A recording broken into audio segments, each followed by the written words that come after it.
Le 25 juin 2025, à l'occasion du jubilé des évêques, le pape Léon XIV a prononcé un discours solennel devant plus de 400 évêques venus de 38 pays différents, demandant à tous les évêques d'être intransigeants face au cas des abus sexuels que commettent certains prélats.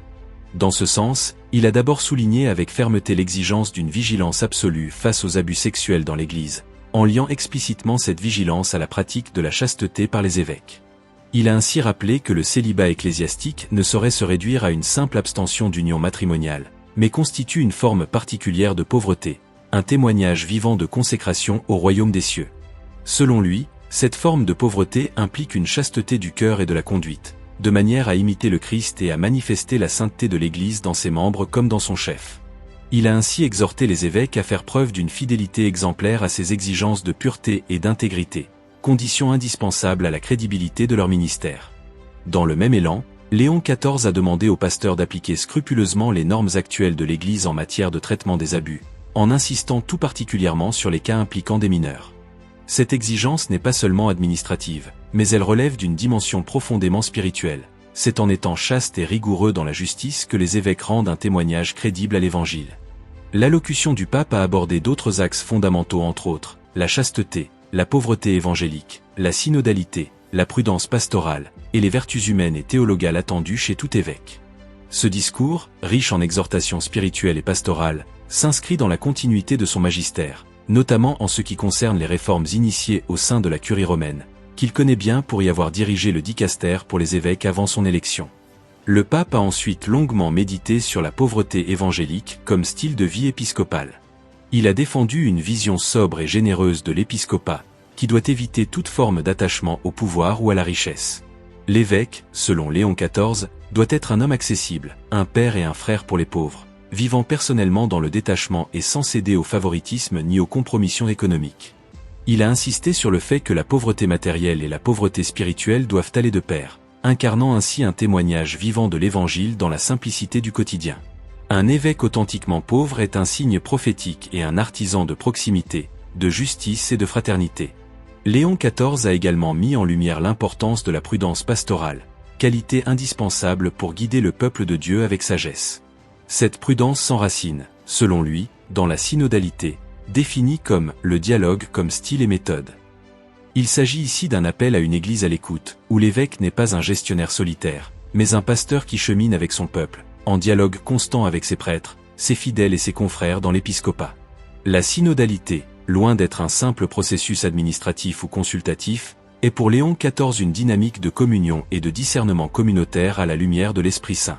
Dans cette ligne, le pape a exhorté les évêques à être des hommes enracinés dans les vertus théologales, la foi, l'espérance et la charité. Il a rappelé les vertus humaines recommandées par le décret Presbyterorum Ordini du Concile Vatican II, telles que la loyauté, la sincérité, la magnanimité, l'ouverture d'esprit, la compassion, la douceur, la patience, la discrétion et la capacité d'écoute. Ces vertus, a-t-il dit, doivent être cultivées à l'image du Christ, non comme des qualités morales abstraites, mais comme des expressions concrètes de la charité pastorale. Tout l'exercice du ministère épiscopal, que ce soit dans la prédication, les visites aux communautés, l'écoute des prêtres ou la gouvernance diocésaine doit être animé par l'amori officium, office d'amour, tel que décrit par saint Augustin. Pour Léon XIV, la figure de l'évêque est indissociable de la charité du Christ bon pasteur. À l'occasion de ce jubilé, les évêques avaient commencé leur journée par le passage de la Porte Sainte, un geste hautement symbolique dans l'année jubilaire. La messe du matin avait été célébrée par le cardinal Marc Ouellet, préfet émérite du dicaster pour les évêques, à l'autel de la chaire, avant la rencontre avec le pape. Ce moment liturgique solennel a introduit les participants dans une atmosphère de prière, de pénitence et de renouvellement spirituel. Après son message, le pape a invité les évêques à chanter le credo en latin, dans une profession de foi solennelle et collective, en ces termes. La même où Pierre a témoigné du Christ, avec moi, son successeur, vous renouvelez votre fidélité au souverain pasteur.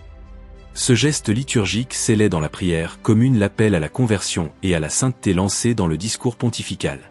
Il convient également de rappeler que Léon XIV, avant son élection au pontificat, avait dirigé durant 2 ans le dicaster pour les évêques.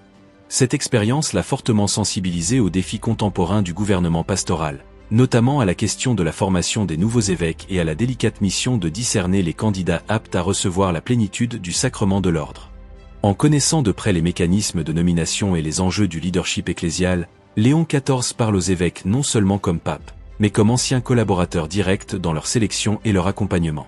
Ce passé renforce la portée de son message et sa crédibilité aux yeux de l'épiscopat mondial.